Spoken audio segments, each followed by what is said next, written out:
L'e-sport est une question de fierté, question de nationalité, mais c'est aussi une question des vécus. Et dans cette émission, on essaie de vous transmettre les émotions au travers des personnes qui vivent réellement ces émotions sur le terrain, sur le tatami, disons, dans tous les domaines sportifs. Et pour ces nouveaux numéros des terrains privés, j'ai l'honneur de recevoir sur ces plateaux Monsieur Eli Moulaga, avec qui on va partager autour de sa passion sportive. Je rappelle, c'est un sportif né, il est passé par plusieurs disciplines, des arts martiaux, bien sûr au terrain de football. Il va un peu nous narrer toutes ses histoires et ses meilleures anecdotes. C'est un numéro des terrains privés très spécial. Restez connectés pour la suite, bien sûr. Allez, sans transition, je reçois sur ces plateaux des terrains privés Monsieur Eli. Bonjour. Bonjour. Bienvenue. Merci beaucoup, monsieur. C'est un plaisir de vous avoir sur ces plateaux de terrain privés. Je disais tout à l'heure, c'est une émission dans laquelle nous partageons des émotions sportives, des vécus de tous les sportifs. Et vous êtes sportif. La première question que j'ai envie de vous poser, ça remonte à quand votre rencontre avec les sports? Je peux dire depuis ma naissance que je tape dans le ballon depuis que je marche, depuis que je suis petit. Et je suis passionné par le football. Et j'ai nagé aussi un peu dans les arts martiaux, comme vous l'avez dit dans l'introduction, plus particulièrement dans le judo. Le judo, oui. C'est l'un des sports aussi que j'ai pratiqué en dehors du football. Alors, vous nous parlez de votre naissance. Vous savez que c'est un peu complexe. C'est pratiquement à quel âge que vous êtes devenu pratiquant? Parce que, voilà, la passion, elle peut être innée, mais la pratique, elle, vous la commencez quand? Je peux dire à mes 13 ans. À vos 13 ans? À mes 13 ans, ça c'est le football. On parle du foot et on parle du judo. Oui. On parle de football, c'est à 13 ans que j'ai commencé. Et c'est à 16 ans que je me suis vraiment mis dans le bain du foot. On commence par parler football parce que vous en parlez. C'est quoi votre identité en parlant de football aujourd'hui? C'est qui Eli? Quand on parle de football, c'est un football professionnel ou c'est un football amateur, comme on le voit avec tout le monde, ou c'est un football que vous avez pratiqué pour du plaisir? Vous savez, on peut être amoureux du football et on se permet quand même d'avoir 1 ou 2 matchs par plaisir pour passer du temps, ou c'est un football que vous aviez un certain temps nourri l'ambition de réussir dedans? C'est au niveau amateur que j'ai pratiqué le foot. Parce que je jouais à l'entente urbain de Lukunga à Kinshasa, en 3e division. Et d'ailleurs, c'était mon président et mon coach en même temps, l'actuel entraîneur de Lupopo, Guy Boukassa. Guy Boukassa? Oui. Oh là là, c'est une belle histoire, ça. Il m'a encadré pendant 3 ans. Et quand l'équipe est montée en 2e division, là c'est l'autre chapitre, mais c'est vraiment à cette époque-là que j'ai appris le football, surtout avec ces messieurs-là. Et je peux dire que le football, j'ai joué au niveau amateur. Arrivé au niveau professionnel. Donc. Et comment tu es parti du quartier, de la maison, jusqu'à un club de football? Parce que Guy Boukassa, c'est quand même plus un nom à présenter en RTC. C'est quelqu'un, c'est un sélectionneur, il a été avec le jeune, non Leopardo. Et puis là, il est chez le Popo, il était à la Sinuki. C'est un peu un parcours, il faudra dire, en termes de football. Et vous êtes quand même passé par ses mains. Comment c'est parti du quartier jusqu'à l'Epesquine? Voilà, est-ce que c'est un talent qu'on a détecté dans la rue et puis on l'a recruté, ou tu es arrivé là-bas parce que Zalaki Petit a tel, tu dis bon, ça peut un tout petit peu marcher, et voilà. Ok, c'est une bonne question. Il faut savoir que à l'époque, Guy Boukassa collaborait avec l'ancien footballeur congolais Trésor Loalo. Trésor Loalo avait l'académie à Kinshasa, LFA. C'est une équipe qui joue aussi à l'entente urbaine de Lukunga à Kinshasa. Alors j'avais un ami de mon grand frère. Il m'aimait bien, quand il me voyait jouer au football, un jour il me dira, Eli, viens, tu vas intégrer l'équipe, je vais négocier pour toi, tu vas faire des tests, et puis si on t'apprécie, alors tu vas intégrer l'équipe. Et cet ami t'avait déjà vu jouer? Oui, on avait joué plusieurs fois parce qu'on a étudié dans une même école, il m'avait vu jouer plusieurs fois, parce que souvent dans l'équipe de l'école, il était souvent soit capitaine, soit vice-capitaine. Donc il avait beaucoup apprécié, et puis un jour il me dira, viens, là c'est déjà qu'on a fini l'école, il a dit viens, tu vas faire des tests, si on t'apprécie, alors tu vas intégrer l'équipe. Et c'est parti par là. Et la question qui est peut-être triste, parce qu'il faut savoir que vous n'avez pas poursuivi avec le football. Pourquoi vous arrêtez finalement? Parce que vous étiez déjà à la porte de grandes ouvertures. Parce que vous jouez déjà l'entente, vous avez la chance de vous faire repérer par l'un des cadors au pays et exposer, écrire l'histoire, devenir, je sais pas, les trésors Poutou ou les biscottes, la RDC, les futurs. Mais pourquoi vous arrêtez tout de suite? Parce que c'est une passion qui vous anime, d'ailleurs, vous le disiez ici depuis l'enfance. J'ai arrêté premièrement pour des raisons personnelles et aussi pour ce que j'ai vu dans le sport congolais. Vous savez, surtout dans le football, il y a trop de pratiques qui donnent pas envie de continuer le foot. C'est mon expérience. Quelle pratique? On ne peut pas entrer dans les détails parce qu'il n'y a pas de preuves, mais c'est des choses que j'ai vécues, des choses que j'ai vues. Ça, c'est une première raison. La deuxième raison, c'est que je ne voulais plus voir mes parents avoir des problèmes entre eux à cause de moi parce que papa ne voulait pas que je joue au football. Donc, tu subissais une forme de pression parentale. Papa n'a jamais aimé le football. La seule personne qui m'a soutenu dans le foot, c'est ma mère. Alors, ma mère un jour me dira, Élie, fais ça au moins pour moi. Si tu peux reprendre les études, comme ça, tu peux aller en dehors de Kinshasa. Comme ça, tu vas aller à Lubumbashi, tu vas étudier. Alors, j'avais pris cette décision-là pour faire plaisir à ma mère et pour que mes parents ne puissent plus être en guerre à cause de moi. Et c'est parti par là. Donc, il y a eu deux raisons. En fait, la première raison déjà, c'était des pratiques que je voyais, les injustices aussi que je voyais, parce que dans le football congolais, souvent dans des petites équipes, la méritocratie, il n'y en a vraiment pas. Oui. Souvent, ceux qui jouent, ça c'est ce que moi j'ai vu, souvent on aligne des joueurs parce que ils pratiquent certaines choses, je peux dire, un peu mystiques. Ils sont d'accord avec certaines croyances, disons. Ces joueurs-là s'alignent dans certaines croyances. Oui, alors que moi, je me rappelle très bien, je l'ai dit ici, Guy Bokassa a toujours été contre ces pratiques-là. Mais comment vous avez composé ensemble? Parce que vous savez, c'est difficile de travailler avec un président d'un club, disons, qui veut que son équipe réussisse. Et ça passe par tous les états d'esprit. Oui. Qu'il y ait un coach qui s'aligne pas derrière sa vision.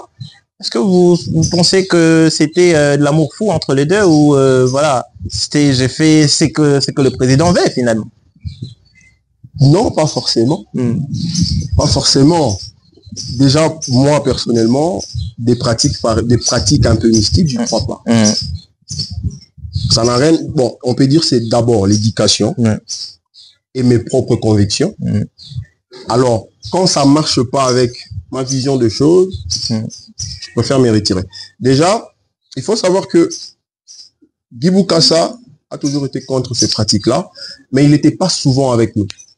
Il y avait quelqu'un qui faisait l'intérim. Donc, ça veut dire que faire le suivi de ces pratiques-là, c'était complètement impossible pour lui. Même je me rappelle très bien, je me suis toujours rappelé de tout ce qu'il me disait, de tout ce qu'il nous inculquait, de tout ce qu'il nous parlait quand il était là. Je me rappelle de ça jusqu'à aujourd'hui.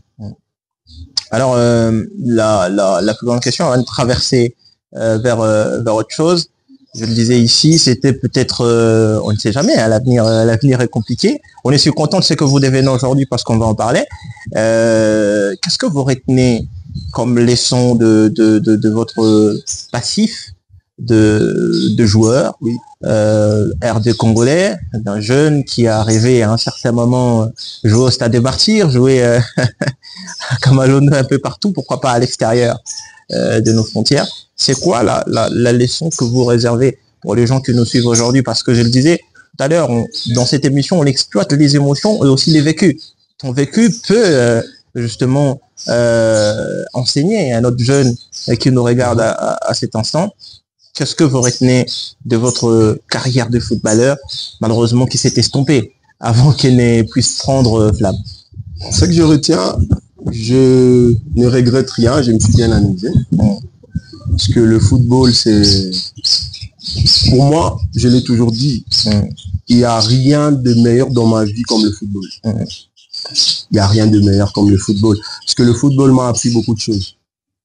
M'a appris le respect. Parce que le sport en général, ça apprend le respect. Ça m'a appris beaucoup de choses. Ça m'a appris la patience. Ça m'a appris à gérer mes émotions. Ça m'a appris à être lucide dans beaucoup de choses. Ce que je peux dire, je ne regrette rien parce que je me suis bien amusé, je me suis fait des amis. Jusqu'à aujourd'hui, il y a certains d'eux, on parle.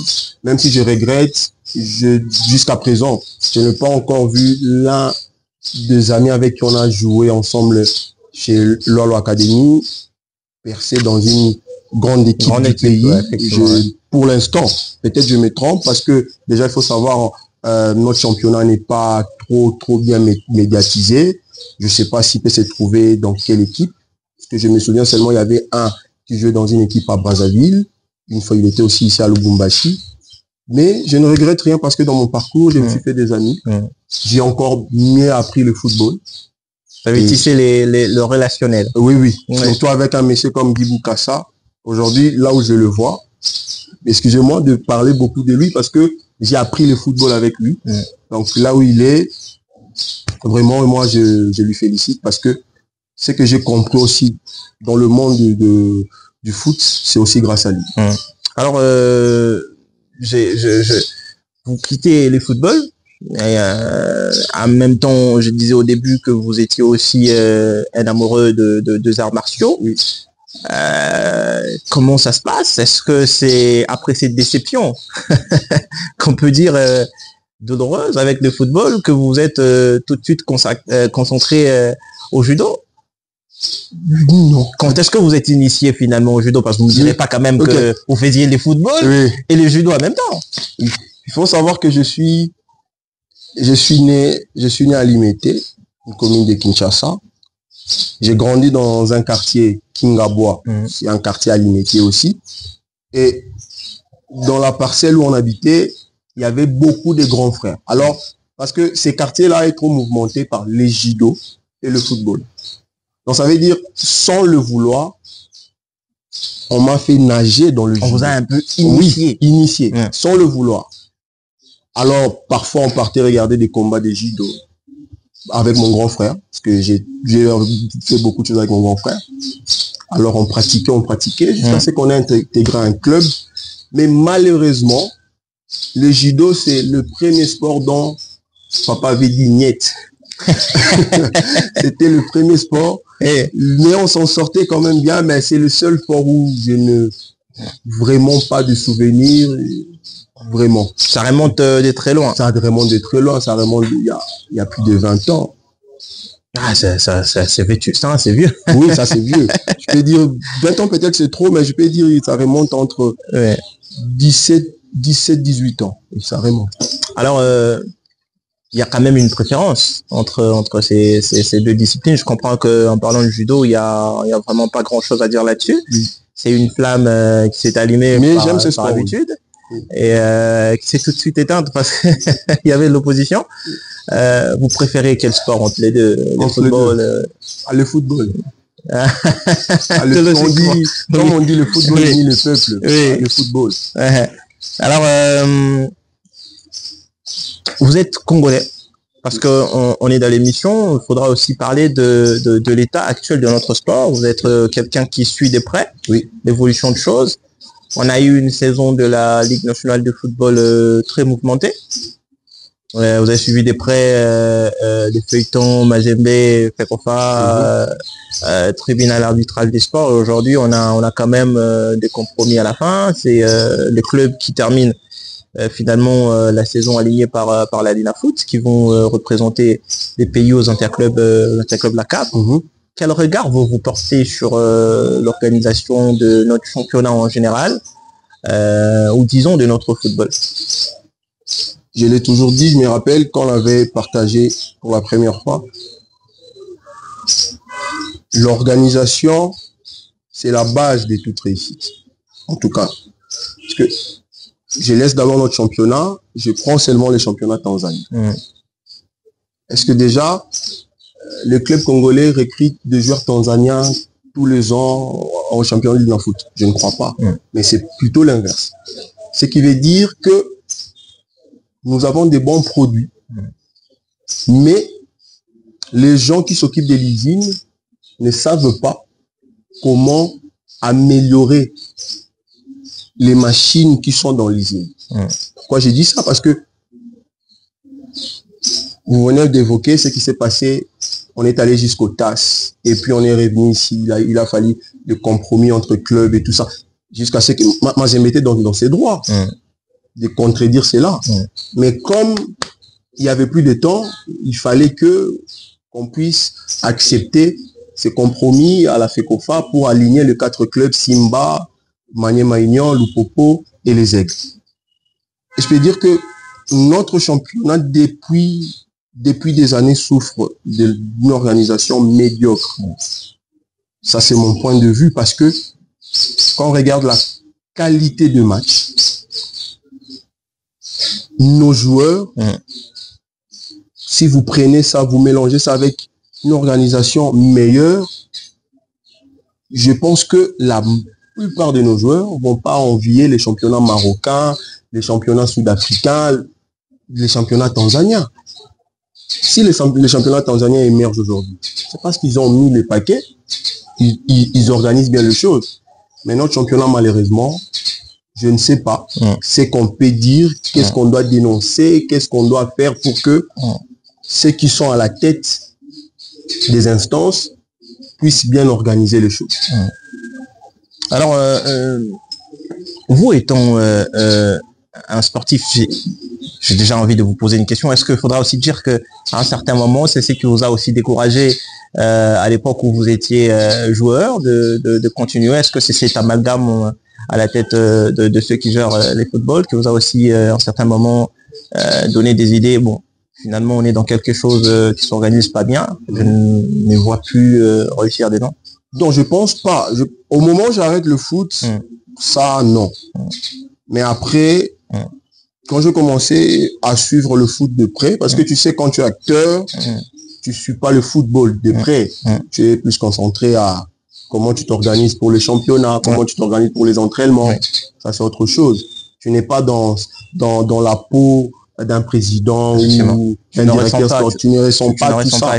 Même si tu le vois, mais tu le ressens pas parce que toi, tu joues. Ton rôle, c'est de jouer. C'est de jouer.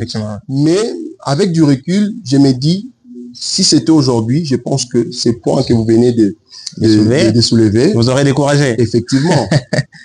Effectivement. Parce que moi, je me rappelle une anecdote. J'étais une fois avec, il est toujours en activité, Dartabang. Une fois, il est venu à la maison chez ma grande sœur. À cette époque, je crois, il jouait en 2e division en Turquie. On avait partagé. Il m'a dit des choses pour lui déjà qui est professionnel. Il m'a dit, mon cher ami, tu t'imagines que tant que sportif, il y a des aliments que je ne peux pas consommer. Mais on n'a pas le choix. On est dans quel pays, on s'organise comment. Donc souvent, tout ce qu'on trouve, on mange. Or, normalement, il y a des aliments... Il y a un régime alimentaire proprement dit pour un sportif. Et quand j'avais eu à partager déjà avec lui, je me disais, lui qui joue déjà au football, quand il était d'abord à MK avant de partir, il me dit, lui qui joue déjà au football, et il me dit ça. Maintenant, nous, au niveau amateur, ça sera comment? Parce que, normalement, le football congolais, la Lina Foot, c'est pas un niveau amateur. Mais l'organisation, c'est un niveau amateur. Trop bas. Moi, je peux même aller plus loin. Je peux même pas dire que l'organisation, c'est un niveau amateur. Je peux même dire que c'est un niveau débutant. Parce que quand je vois quand on joue à la PlayStation, on met débutant, on met amateur, on met professionnel, on met légende. Effectivement. Nous, on n'est même pas là. On est chez les débutants. On est chez les débutants. Et c'est quoi votre vision finalement, vous étant sportif? Parce que, faut aussi le dire, il ne suffit pas seulement d'avoir un regard critique. On parlait de l'état actuel, qui est très alarmant, comme vous le disiez ici tout à l'heure. Est-ce que vous avez des idées, vous étant un sportif d'abord, qui peuvent avancer ces championnats qui ne décollent presque pas? Ça fait des années. Ces championnats nous a quand même rapporté presque 6 ligues de champions, 6 ou 7 ligues de champions africaines, mélangées pour tous les clubs. On a quand même des récompenses avec nos équipes au niveau national. Bien quand ça part d'organisation, depuis les maréchals Mobutu jusqu'à maintenant, ça reste toujours quelque chose à déplorer. Vous étant sportif aujourd'hui, est-ce que vous pensez vous retrouver un jour à la gestion de ces footballs? Pourquoi pas, on est ambitieux, on a fait les études pour ça. Je pense que je n'ai pas fait les études de droit seulement pour être avocat, pour être magistrat, pas seulement pour ça. Parce qu'il y a plusieurs lois qui élaborent aussi le sujet du sport. Alors pourquoi pas un jour, pour l'instant, quand je regarde le sport congolais, le monsieur, je dis bien le monsieur qui m'a donné envie de me lancer dans le monde du sport, donc dans le domaine administratif, c'est l'actuel président des Aigles, puisque Didier Chimanga. Oui. Il était d'abord dans mon équipe chérie. C'est sympa. Oui, il était dans mon équipe chérie. Vous êtes un ringman. Oui. Il était dans mon équipe chérie, mais il pouvait pas, en fait. C'est ça aussi le problème dans notre pays. Vidi, le monsieur Vidi, c'est un monsieur qui avait déjà des idées depuis longtemps. Et il voulait exploiter ça dans son équipe chérie. Mais malheureusement, c'est ça la maladie dans notre pays. Les circonstances ne lui ont pas permis. Les circonstances, effectivement, mais les gens qui sont à la tête de ces équipes-là, il y a des gens qui ne veulent pas des changements dans des équipes.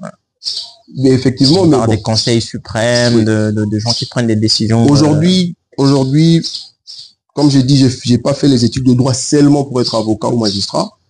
Pourquoi pas être conseiller juridique dans une équipe et pourquoi pas dans mon équipe chérie. Et ça va venir avec le temps. On est presque à la fin. Je vais vous laisser les temps de faire un coup de cœur. C'est sur n'importe quel sujet, mais qui cadre avec le sport.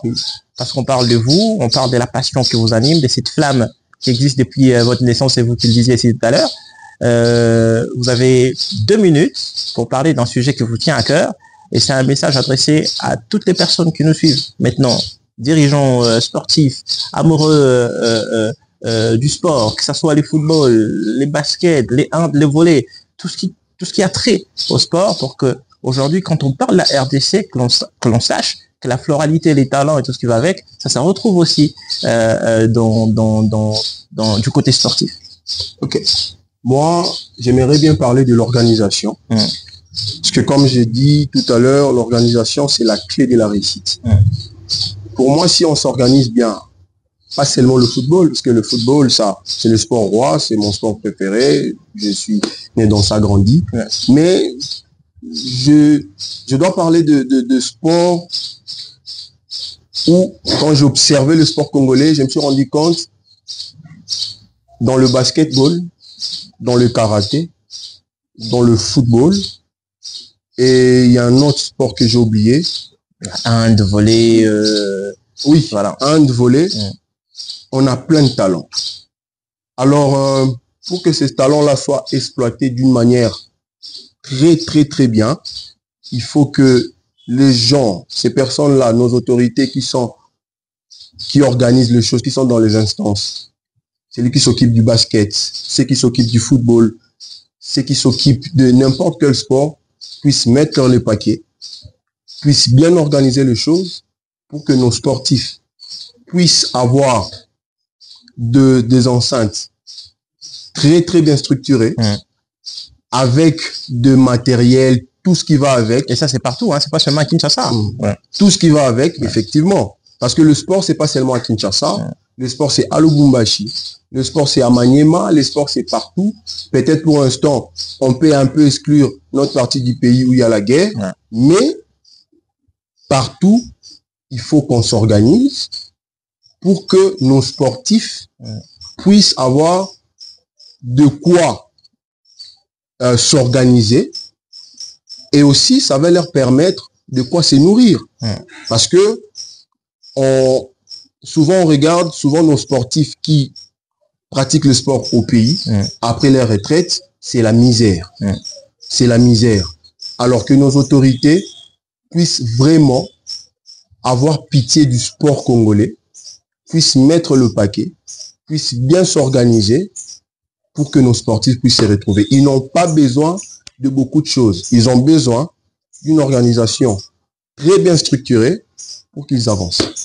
Et on arrive à la fin de ces numéros de terrain privé. Alors, Maître Elie, merci à vous d'avoir répondu favorablement à ces numéros. Il faudra préciser que on va vous avoir justement pour d'autres numéros de terrain privé. Ça, ce n'était qu'un premier épisode dans lequel on parlait de votre personne. Mais je pense qu'il y a des sujets qui sont légion sur lesquels on va aborder dans cette émission. Mais pour commencer, je voulais dire merci à vous d'avoir accepté notre invitation. Merci surtout et d'avoir été là, d'avoir vivifié ces magazines. Merci beaucoup. Alors, merci à toute l'équipe qui travaille pour la bonne réalisation de ces numéros. Terrain privé, c'est la fin pour cet épisode. On se retrouve la semaine prochaine avec un nouvel invité et une autre thématique sur laquelle on va aborder pour parler sport et tout ce qui régit, bien sûr, ces disciplines dans toute sa profondeur.